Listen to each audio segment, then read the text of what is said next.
Lihat, Tabe, iya dok. Terlihat dok Tabe. coba sekarang adik baca ini kasusnya, terus adik adik jawab ya. Eh, adik jawab di sini. Kira-kira adik bisa buat grow chart-nya ya. Nanti sebentar saya anukan. Ini saya tampilkan dulu kasusnya ya, adik baca ya. Nah ini. Seorang anak perempuan usia 13 tahun dibawa ibunya ke puskesmas dengan keluhan anak sangat pendek. Pada pemeriksaan fisik didapatkan tinggi badan 110 cm, kemudian berat badan 40 kg, pemeriksaan darah rutin tidak ada kelainan, kemudian riwayat kelahiran lahir normal cukup bulan sesuai masa kehamilan. Tinggi badan ayah 165 cm, tinggi badan ibu 150 cm. Coba adik buat, tugasnya adalah membuat grow chart pertumbuhan untuk kasus ini. Buat pemeriksaan penunjang untuk menegakkan diagnosis pada kasus di atas, kemudian eh, buatlah strap, hitunglah potensi tinggi genetik anak ini, kemudian apa diferensial diagnosis pada kasus ini dan lakukan edukasi pada kasus ini. Saya kasih waktu berapa menit ini ya? 5 menit kah? Atau bagaimana? Kasih waktu 5 menit, baru nanti kita diskusi, baru sambil menjawab. Ya, 5 menit atau 10 menit, Dek? Oh, Tabe dok. Mungkin bisa 10 dok Tabe. Oh ya, 10 menit ya, baru sebentar kita bahas ya. Jadi ini ada dua kasus, mungkin saya tambah lagi satu nanti kasus pubertas. Nanti setelah kasus ini nanti saya lihatkan gambar pasiennya ya. Saya lihatkan gambar pasiennya. Saya sudah pernah sajikan ini gambar pasiennya pada saat kuliah obesitas. Ya, ya silahkan deh, adik coba anu ya baca. Saya hitung 5 menit, 10 menit dari karena ini kan hari Jumat ya, jadi mudah-mudahan jam 12 sudah selesai deh. Berarti sampai sekarang kan lewat 10 ya, berarti 11.20 ya, sampai 11.20 ya. Tabe, iya dok.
Sudah, Dek? Sudah selesai?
Sudah selesai, Dek? Sudah selesai?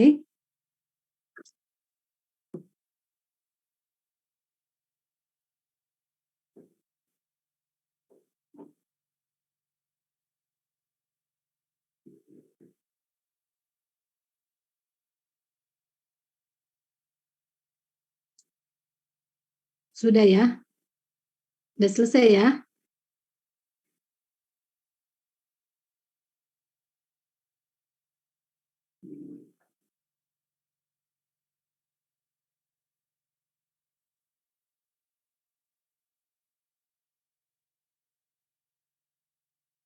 Sudah ada yang buat grow chart-nya?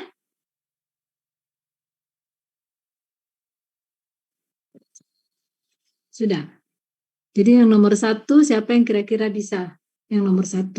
Nomor 1, di situ dia minta buatlah grow chart pertumbuhan untuk kasus ini. Siapa yang kira-kira bisa? Jadi dalam membuat soal, ya, dalam membaca skenario klinik itu kita harus melihat. Ini kan dia bilang seorang anak perempuan berusia 13 tahun. Kalau disebut seorang anak perempuan, berarti kita harus menggunakan grow chart anak perempuan. Jadi di bagian anak itu kita sudah membagi, ya, ada grow chart CDC 2000 untuk anak umur 2 sampai 20 tahun, kemudian ada kurva WHO. Jadi kita sudah sepakat kalau dia anak perempuan, kalau dia anak usia di bawah 5 tahun, dia memakai kurva WHO. Kalau di atas 5 tahun, memakai kurva CDC 2000.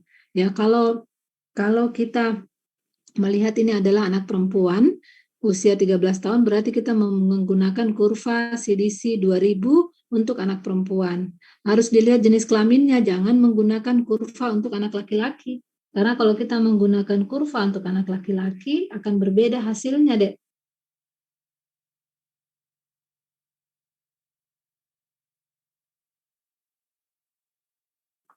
Jadi kalau kita menggunakan kurva anak laki-laki akan berbeda hasilnya, ya. Nah, sekarang kita melihat di sini.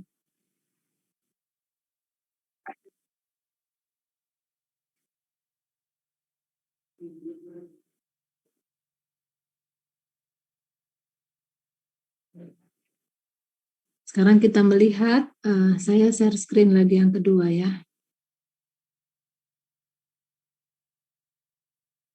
Coba saya share screen yang ini. Nah, ini. Nah, ini ya. Kita menggunakan kurva anak perempuan. Kita lihat kurva CDC 2000 anak perempuan. Nah, ini untuk anak laki-laki dan anak perempuan. Anak ini tadi umurnya berapa, Dek? Coba dibacakan usianya. Berapa usianya? Tapi dok, 13 tahun dok. 13 tahun, ya. Nah, anak ini usia 13 tahun. Kita lihat di sini, 13 tahun, tingginya tadi berapa, Dek? 100? Tapi dok, 110 dok. 110. Nah, dalam kurva CDC 2000, ini untuk anak perempuan, warnanya merah kalau perempuan, kalau laki-laki warna hitam, ya. Nah, dia 2 sampai 20 tahun. Kalau kita melihat di kurva sini, di sini 110 ya tingginya, ya, berarti dia di bawah sini. Kita sekarang lihat usianya. Usianya berapa? 13 tahun. Usia 13 tahun berarti dia di sini. Dengan 110 berarti dia tingginya itu diplot di sini. Di sini untuk tinggi 110. Berarti kalau kita melihat dia jauh sekali di bawah persentil 3, ya, jauh di bawah persentil 3. Jauh di bawah persentil 3. Ini persentil 3, dia jauh sekali di bawah 110 di sini, ya, 13 tahun. Kalau kita melihat seperti ini, Dek, berarti anak ini diagnosisnya adalah perawakan pendek, perawakan yang sangat pendek karena dia jauh sekali di bawah persentil 3. Di sini 110, 13 tahun di sini, jauh sekali di bawah persentil 3, berarti anak ini adalah perawakan pendek. Nah, sekarang untuk mengetahui berapa berat badan ideal anak ini kan beratnya berapa? 40 kilo, ya. Nah, sekarang untuk mengetahui berapa berat badan idealnya, kita harus tarik di persentil 50 di sini. Di sini kita geser ke persentil 50, kemudian kita turun ke bawah. Ini persentil 50. Di sini tadi, ya, kan dia 110 di sini. Kemudian persentil 50, sebentar. Ini 13 tahun, ini 110. Di sini persentil 50 di sini. Nah, ini kita tarik ke bawah untuk melihat berat badannya. Di sini. Nah, ternyata berat badan ideal anak ini adalah di persentil 50 itu di sini. Ya, 19 kilo.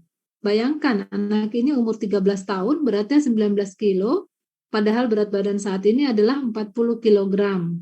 Berarti kalau kita hitung berat badan aktual itu kan 40, dibagi berat badan ideal 19. Berarti anak ini termasuk obesitas. Nah, untuk menentukan seorang anak itu obesitas tidak bisa berdasarkan kurva growth chart saja, kita harus menggunakan kurva BMI, ya. Nah, sekarang kita sudah tahu bahwa anak ini diagnosisnya adalah perawakan pendek.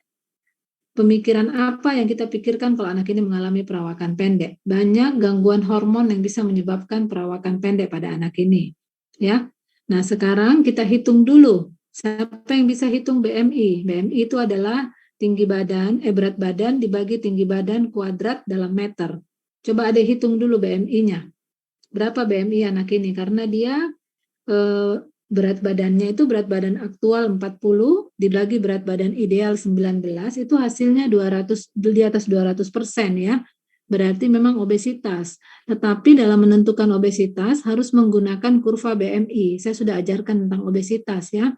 Dia harus menggunakan kurva BMI. Sekarang coba Adik hitung BMI-nya, berat badan per tinggi badan kuadrat dalam meter. Coba Adik hitung. Nanti saya carikan kurva BMI untuk anak perempuan yang ini. Coba Adik hitung sekarang. BMI berat badan per tinggi badan kuadrat dalam meter.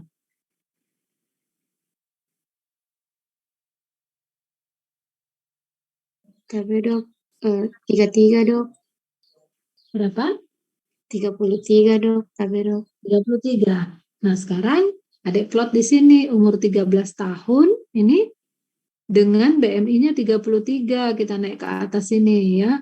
Ini sudah maksimal berapa? 20, sudah di atas 27. Sekarang kita cari di sini 33. Nah, ternyata 33 itu dia di sini. Tuh. Di sini deh 33, berarti dia tinggi sekali di atas 97. Kan definisi obesitas, kurva BMI di atas 95, kita sebut sebagai obesitas. Antara 85 sampai 95 kita sebut overweight. 50 sampai 85 itu adalah normal ya, berarti anak ini adalah obesitas. Jadi diagnosisnya kita sampai di sini Adik sudah paham?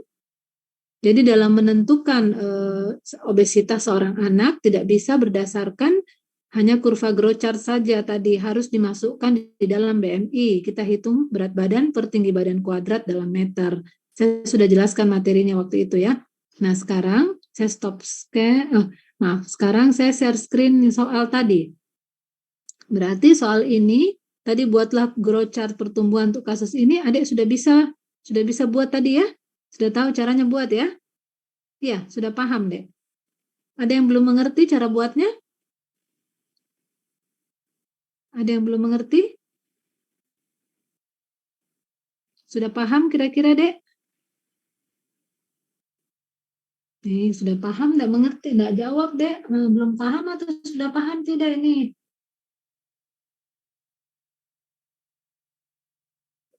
Tapi iya paham dok. Sudah paham, oh iya sudah paham ya. Sekarang kita pindah ke soal kedua. Buatlah pemeriksaan penunjang untuk menegakkan diagnosis pada kasus di atas. Berarti diagnosis pada kasus di atas, pertama perawakan pendek, yang kedua obesitas, ya.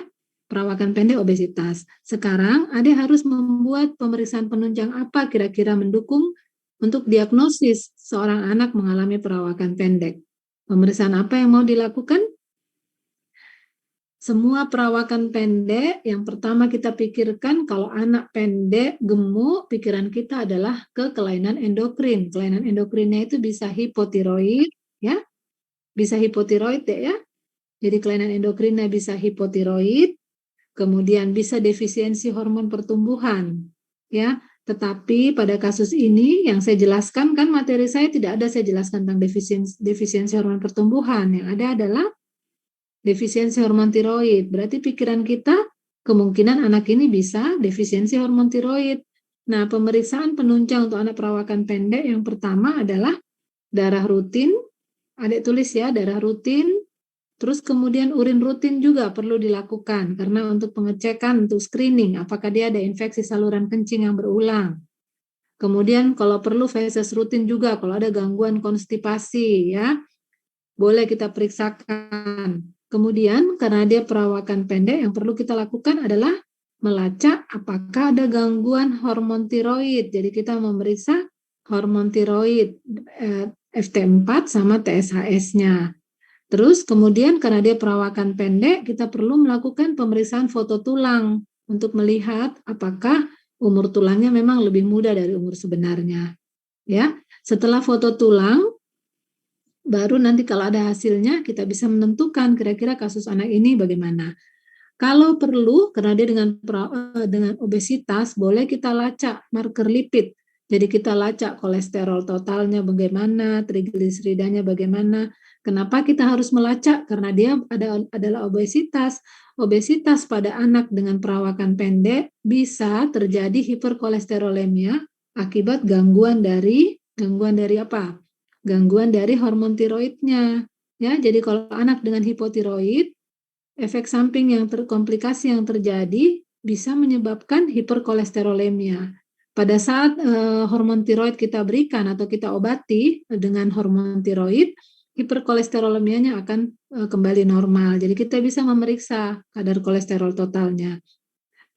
Ya, jadi itu pemeriksaan penunjangan. Nah, sekarang buatlah potensi tinggi genetik anak ini. Nah, sekarang bagaimana cara kita membuat potensi tinggi genetiknya? Sudah ada rumusnya, pernah saya kasih ya. Siapa yang masih ingat kalau anak perempuan bagaimana rumusnya? Tabe dok, yang tinggi badan ayah dikurang 13 ditambah tinggi badan ibu per 2 plus minus 8/2 cm dok. Nah, sekarang coba adik plus minus 8,5 ya. Sekarang coba adik hitung. Berapa potensi tinggi genetik yang didapatkan? Coba adik hitung. Sekarang coba hitung dengan rumus. Coba Tabe dok, dihitung dengan tinggi rumus. badannya 159,5 sampai dengan 142,5. Ya, sekarang kita plot di sini. Tinggi badannya ya. 142,5 sampai 159,5. Nah, kita plot di sini sekarang. Nih.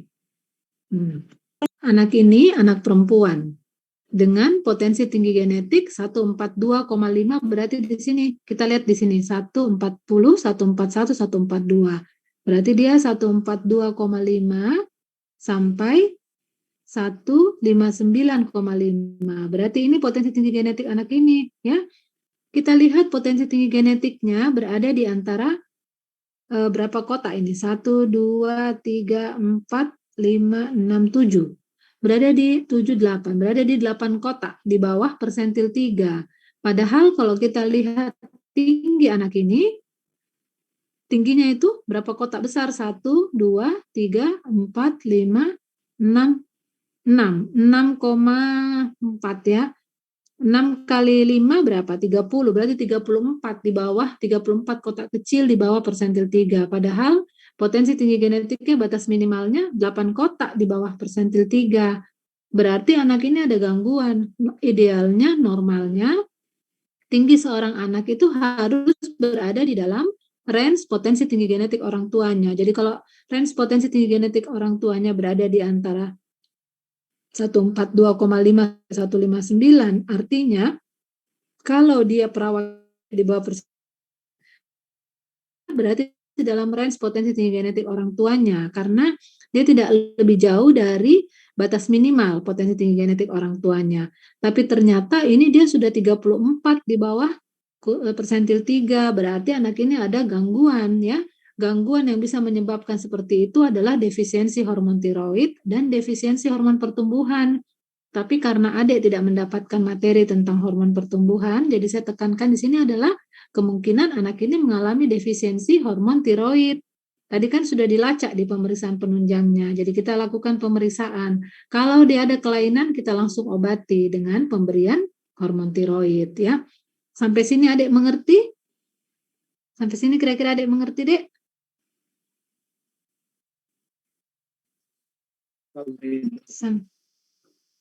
Sampai sini kira-kira mengerti ya?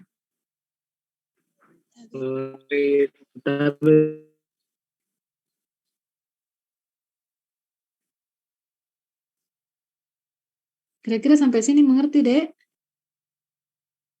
Tabe ya dok, mengerti dok. Tapi dok. Nah, kalau gitu saya lagi ya. Saya beralih lagi pertanyaan berikutnya. Saya stop share di sini ya. Nah, sekarang pertanyaan berikutnya lagi. Nih, pertanyaan berikutnya. Tadi sudah dibuat ini. Sekarang ditanya, apakah Dede pada kasus ini? Dedenya apa? Tadi sudah saya jelaskan. Dedenya apa? Siapa yang bisa menjawab? Apa Tapi dedenya? dok hipotiroid. Ya, hipotiroid, apalagi? Tapi Defisiensi dokter, hormon defisiensi tiroid. hormon pertumbuhan dokter. Ya, defisiensi hormon pertumbuhan bisa ya. Jadi dedenya sudah tahu. Nah, yang paling utama adalah hormon tiroidnya. Tetapi diagnosisnya tadi apa? Selain perawakan pendek, apalagi diagnosisnya selain perawakan pendek tadi adik dapatkan? Obesitas dok. Ya, obesitas ya. Jadi kalau dia obesitas tetap harus ditangani. Tapi kalau dia defisiensi hormon tiroid, biasanya dengan pemberian hormon tiroid obesitas akan teratasi ya.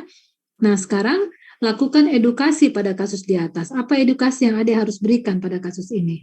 Kira-kira apa edukasinya? Apa kira-kira edukasi yang adik harus berikan pada kasus ini? Apa edukasinya kira-kira, Dek? Tapi dok bisa rajin memantau pertumbuhan sejak dini. Ya, edukasinya adalah kita lakukan pemantauan pada anak ini semenjak anak ini datang, kontrol ke kita harus pantau.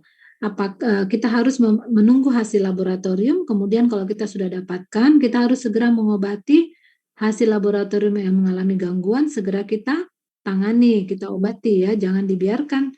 Karena kapan kita membiarkan, pasti dia akan mengalami gangguan ya. Jadi harus segera ditangani, Dek. Pada saat kita menangani,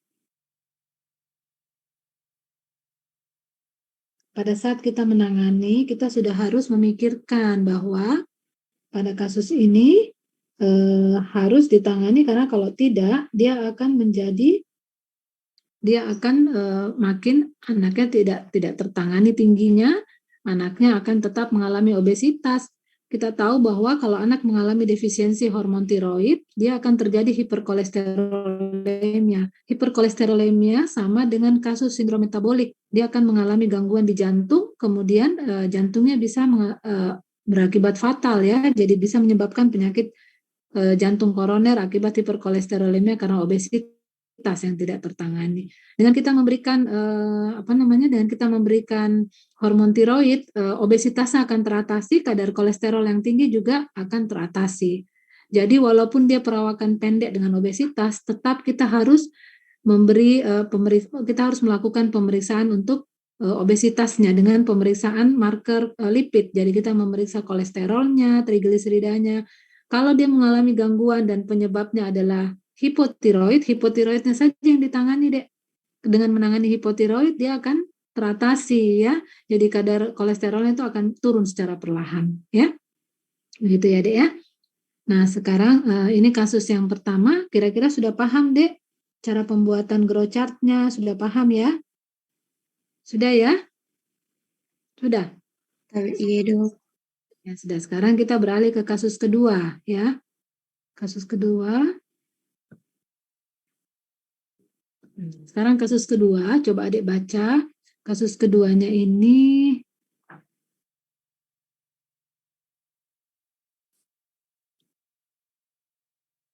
Nah, kasus kedua. Nah, ini kasus kedua, coba adik baca. Seorang anak laki-laki usia 12 tahun 10 bulan dibawa oleh ibunya. Ini sudah ada jawabannya ini. Tunggu dulu. Saya hapus ya jawabannya ya. Coba adik baca kasus keduanya.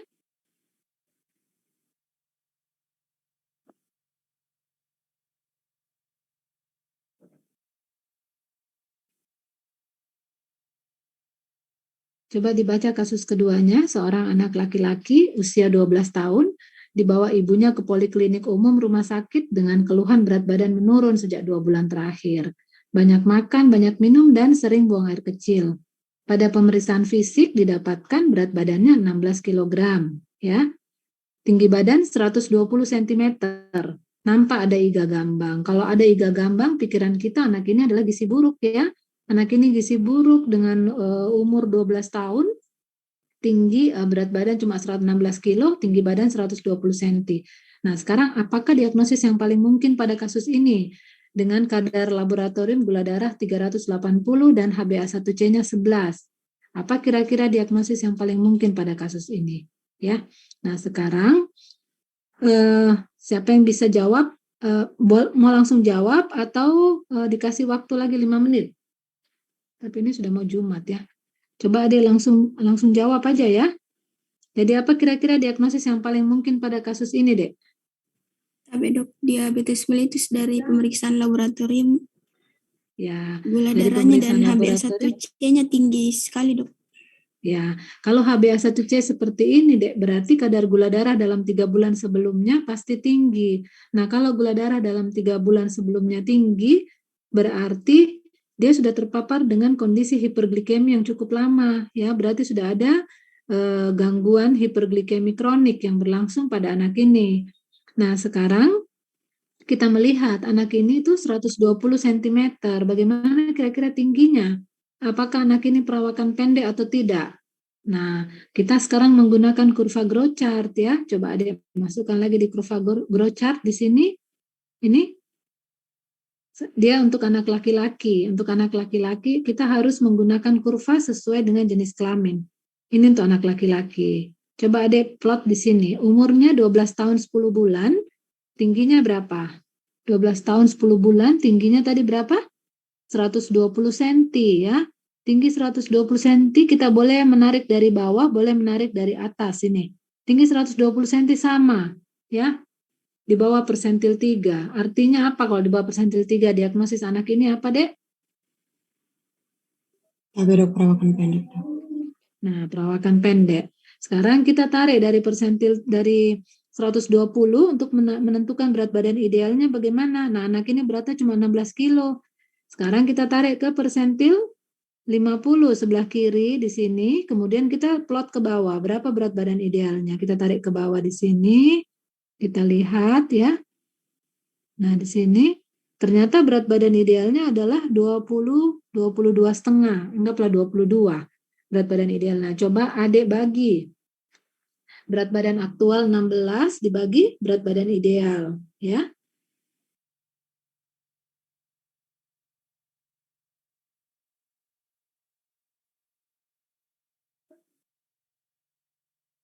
(16) dibagi 22. Jawabnya 72% ya. Ditambah ada iga gambang, berarti anak ini adalah ada gizi buruk ya. Jadi diagnosisnya anak ini ada perawakan pendek, ada gizi buruk. Nah, kemudian DM berarti diagnosisnya apa? Siapa yang bisa simpulkan diagnosisnya, Dek? Jadi diagnosisnya adalah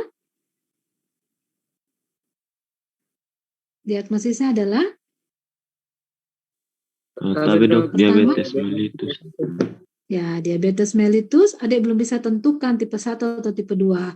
Nanti setelah dilakukan pemeriksaan C-peptida, kalau C-peptidanya kurang dari 0,85, berarti dia adalah diabetes mellitus tipe 1. Kalau C-peptidanya di atas 1, berarti dia diabetes mellitus tipe 2.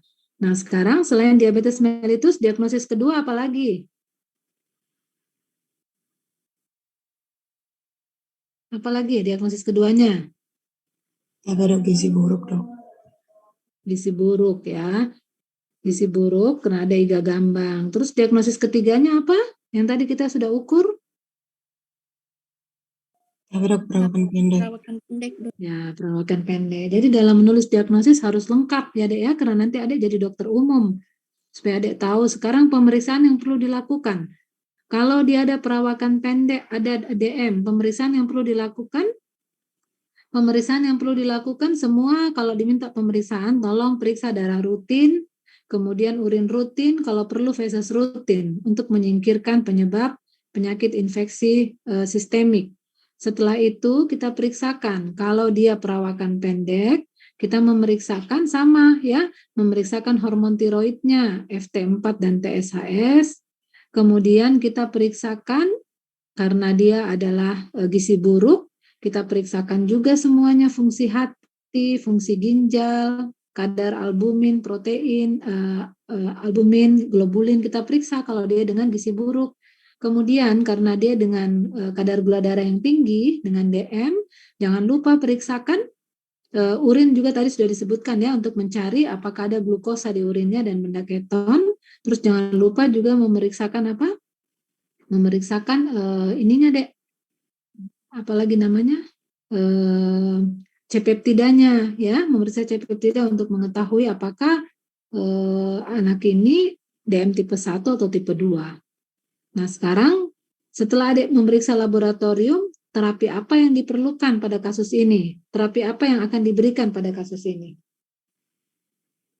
Kira-kira terapi apa yang diberikan pada kasus ini? Ada yang bisa jelaskan, Dek? Tapi dok, karena HbA1c-nya udah lebih dari 9, mungkin bisa diberikan insulin sama kombinasi obat. Ya, karena HbA1c-nya cukup tinggi, kan prinsipnya kita kalau DM adalah menurunkan kadar gula darah. Kalau anak tidak KAD, kalau anak KAD harus resusitasi cairan dulu, baru menurunkan kadar gula darah. Jadi yang kita berikan adalah kita memberikan insulin.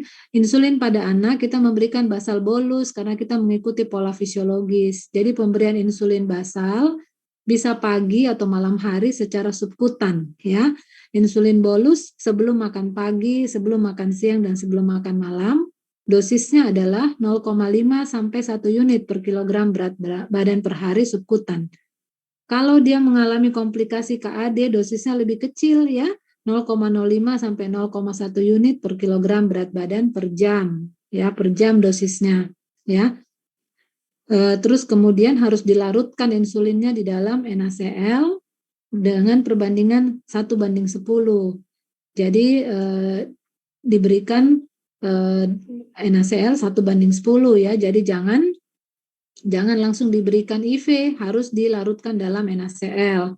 Jadi kalau tadi beratnya 16, berarti kalau kita pakai dosis 0,1, berarti kebutuhan insulinnya 1,6, dia dilarutkan dalam 16 cc NaCl, ya. Kemudian masukkan lewat intravena dengan menggunakan syringe pump dan dipantau tiap jam karena kecepatannya tiap jam. Jadi kita pantau tiap jam, kita lihat lagi berapa kadar GDS-nya karena GDS-nya harus diperiksa per jam, ya. Nah, jadi setelah ini ya sudah cukup, ya. Jadi penanganannya seperti ini, Dek. Jadi adik sudah mendapatkan 2 kasus, mudah-mudahan adik paham cara menanganinya. Kemudian saya coba lihat lagi nih, ada 1 kasus nih. Bentar ya. Saya coba buka ini. Tunggu dulu tadi. Sebentar nih. Nah, ini. Ini masih ada waktunya sekitar berapa menit nih, ya. Sebentar ya. Bentar ya.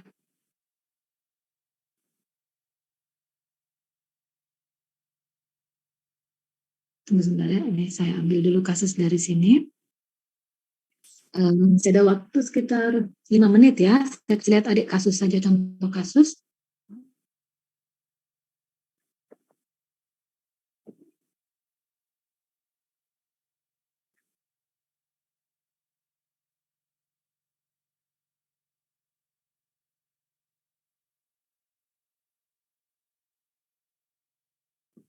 Bentar ya.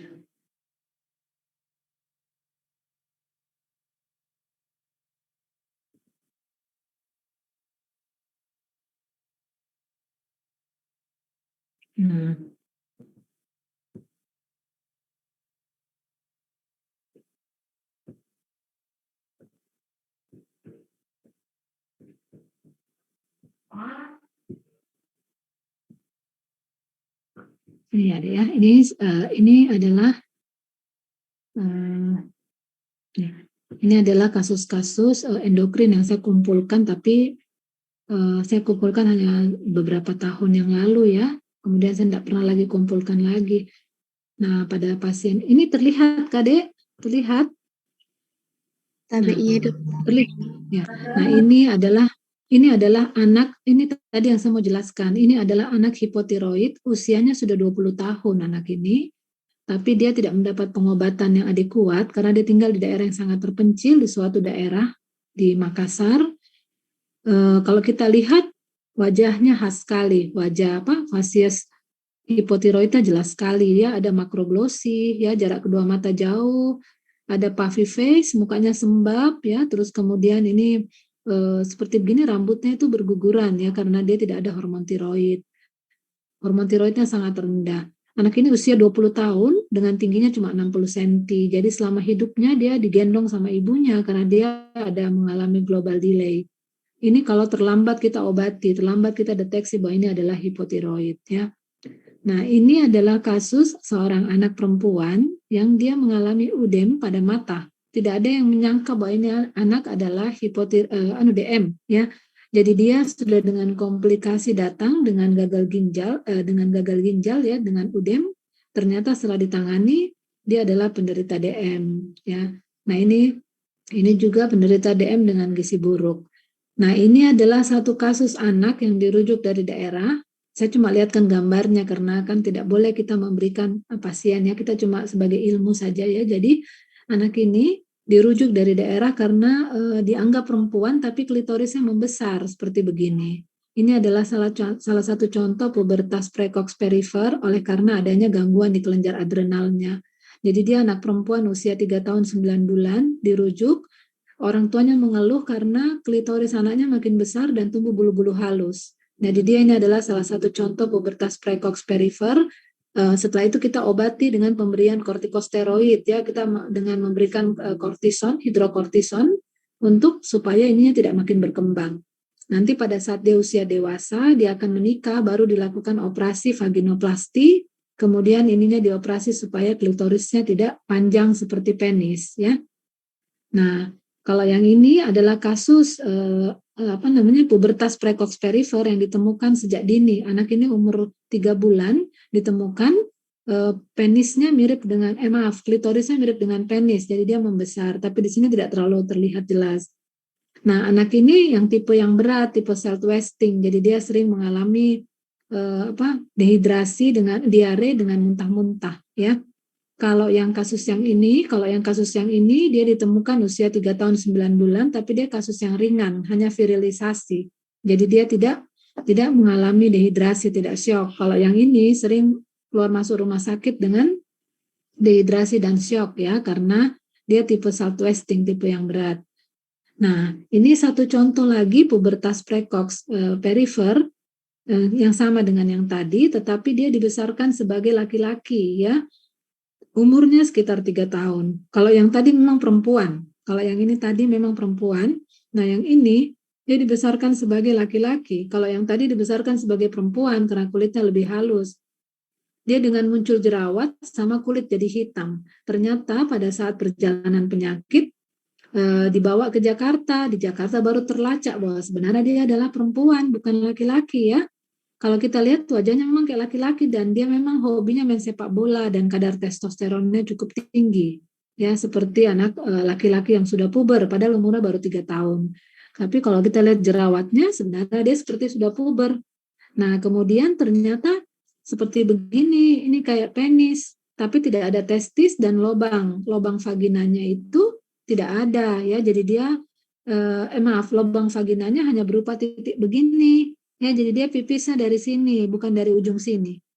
Dari kencingnya dari sini. Ya, dokter sudah operasi, pikirnya dokter dia mengalami testisnya tidak turun, jadi dilakukan operasi orkidopeksi. Padahal dia adalah memang perempuan karena memang ada uterusnya, tapi dirawat sebagai laki-laki karena dokternya tidak mengetahui bahwa ini adalah pubertas precox yang tipe perifer. Ya, ini setelah kemudian yang ini adalah contoh dari kasus osteogenesis imperfecta, kelainan skeletal dysplasia. Jadi tulangnya patah-patah ya, tulangnya melengkung patah-patah karena tidak ditangani dengan baik, jadi tulangnya melengkung gini. Nah, ini adalah salah satu contoh anak yang mengalami telarke prematur. Jadi dia telarke prematur setelah dipantau ternyata makin progresif, payudaranya membesar. Akhirnya anaknya menjadi pubertas precox ya, pubertas precox sentral ya. Nah, ya mungkin cukup itu saja kasusnya ya. Mungkin cukup ini saja ya. Ini anak setelah diobati selama 1 bulan, kulitnya lebih putih, kemudian setelah orang tuanya mengetahui bahwa dia adalah perempuan, rambutnya dipanjangkan ya. Jadi kulitnya lebih putih kayak perempuan, jerawatnya mulai halus, kemudian rambutnya dipanjangkan. Ya, mungkin itu saja ya kasus-kasus yang saya karena sudah mau Jumat. Saya terima kasih atas perhatiannya. Mudah-mudahan adik bisa paham ya kasus-kasus yang saya tampilkan, terutama tadi cara membuat growth chart. Mudah-mudahan adik paham. Terima kasih atas perhatiannya, Dek. Selamat menjalankan ibadah puasa. Mohon maaf lahir dan batin ya. Ya, saya izin live ya, Dek ya, karena sudah bunyi azan. Ya, assalamualaikum warahmatullahi wabarakatuh. Waalaikumsalam. Assalamualaikum warahmatullahi wabarakatuh. Tabe Dok, terima kasih banyak Dok. Ya, sama-sama, Dek. Lahir batin, Dok.